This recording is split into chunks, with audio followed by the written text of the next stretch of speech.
Will Dr. Svetlana Alpers please come forward to the President's desk to sign the roll book and then receive a formal welcome from the President? Mr. President, I have the honor to present Svetlana Alpers, visiting scholar in the Department of Fine Arts at New York University and Professor Emerita at the University of California, Berkeley. From her early important writings on the history of art, Svetlana Alpers took a turn towards a radically new interpretation in her now canonical The Art of Describing, Dutch Art in the 17th Century. In this study, she took a new look at the work of such realist painters as Vermeer, considering the images they presented almost as a retinal record informing the mind, rather than as symbolic images whose hidden meaning had to be decoded. So revolutionary was this interpretation that it took several generations of scholarship for it to be absorbed and developed. Her book, Rembrandt's Enterprise, The Studio and the Market, examined Rembrandt's market strategies and his art appealed to a consumer base. Her use of economic theory once again challenged traditionalists in the art world. Alpers' insightful studies have had a profound influence on discussion about Vermeer, Rembrandt, and other Dutch masters, and how we look at art.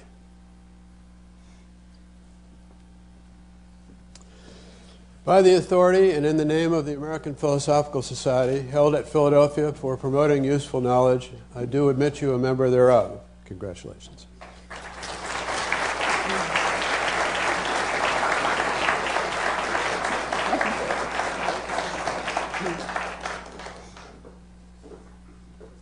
Will Dr. R. Stephen Barry please come forward to the President's desk to sign the roll book and receive a formal welcome from the President?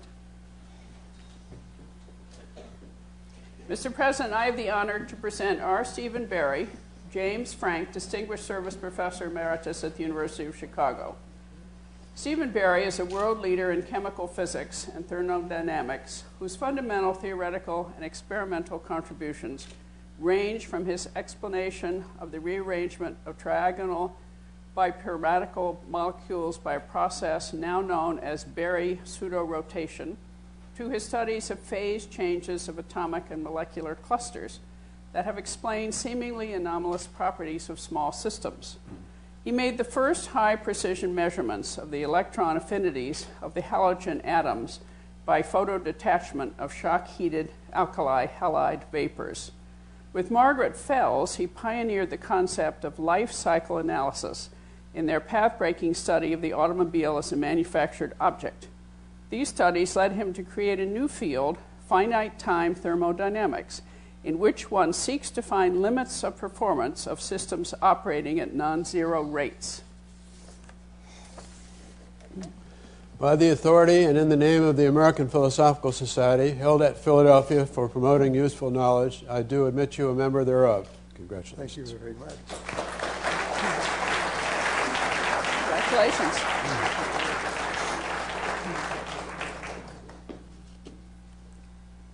Will Dr. Natalie Zeman Davis please come forward to the President's desk to sign the roll book and receive a formal welcome from the President? Mr. President, I have the honor to present Natalie Zeman Davis, Henry Charles Lee Professor of History Emeritus at Princeton University, and Adjunct Professor of History and Anthropology and Professor of Medieval Studies at the University of Toronto. Natalie Zeman Davis is one of the most distinguished and creative historians of our time, understanding individual experiences and social relations, always to be embedded in cultural discourses and social organization. Davis has been a pioneer in the social, cultural, and intellectual history of the early modern era, and in the reinvigoration of women's history as central to our understanding of historical experience. The range of her scholarship and the forms in which she has presented it is immense, including her book, The Return of Martin Guerre, and the major popular film of the same name that interpreted early modern ways of thought for a wide public audience. Her elegantly written books have reshaped our understanding of the history of women, of Muslim-European relations, and in the last decades of Jewish history. By the authority and in the name of the American Philosophical Society, held at Philadelphia for promoting useful knowledge, I do admit you a member thereof. Congratulations. Congratulations.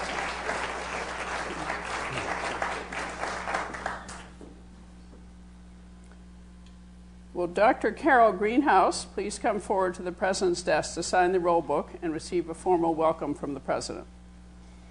Mr. President, I have the honor to present Carol Greenhouse, Professor of Anthropology and Chair of the Department of Anthropology at Princeton University.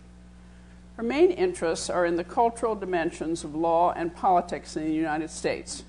Her decision in the early 1970s to live in and study as an ethnographer of law a southern, white, and largely Baptist town resulted in her path-breaking book, Praying for Justice.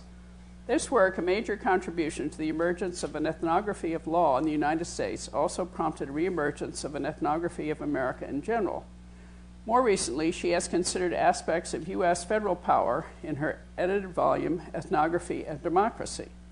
She is also interested on an international level in how state legal and political institutions rework discourse and meaning from other domains, as seen in her book, A Moment's Notice, and her co-edited volume, Ethnography in Unstable Places. Greenhouse breaks down boundaries between disciplines and is committed to ethnography as an interdisciplinary practice. By the authority and in the name of the American Philosophical Society, held at Philadelphia for promoting useful knowledge, I do admit you a member thereof. Congratulations, Carol.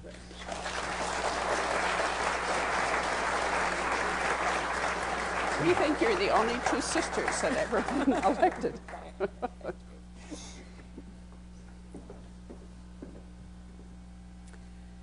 Will Dr. Robert C. Post please come forward to the President's desk to sign the roll book and receive a formal welcome from the President?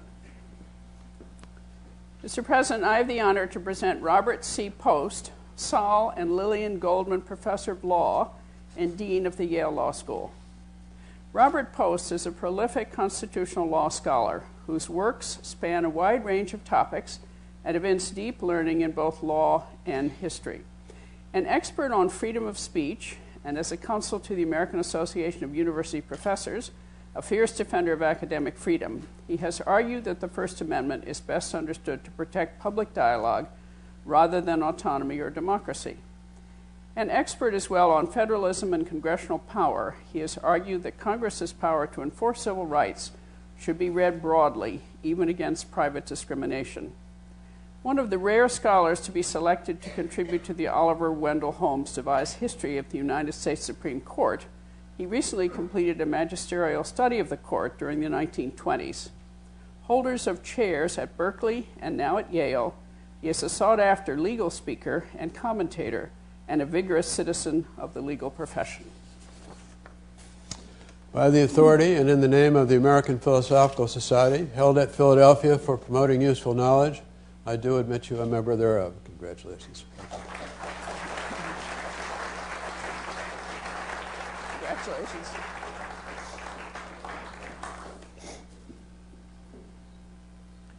Will Dr. Keith S. Thompson please come forward to the President's desk to sign the roll book and receive a formal welcome from the President? Mr. President, I have the honor to present Keith S. Thompson, Senior Research Fellow at the American Philosophical Society and Professor of Natural History Emeritus at the University of Oxford. Keith Thompson has enjoyed a distinguished career as a professor, Dean of the Graduate School of Arts and Sciences at Yale University, and as director of several notable museums, director of the Peabody Museum of Natural History, president and CEO of the Academy of Natural Sciences, and director of the Oxford University Museum of Natural History. He began his career interested in the evolution of fish, such as lungfish and the living coelacanth, and the origin of major features. Concentrating on the transition between fish and tetrapods, his interest grew both paleontology and understanding skeletal mechanics and the study of the roles that developmental processes play in evolution. Thompson's publication record is prodigious, having produced over 200 articles and at least a dozen books. By the authority and in the name of the American Philosophical Society, held at Philadelphia for promoting useful knowledge, I do admit you a member thereof. Congratulations, Keith.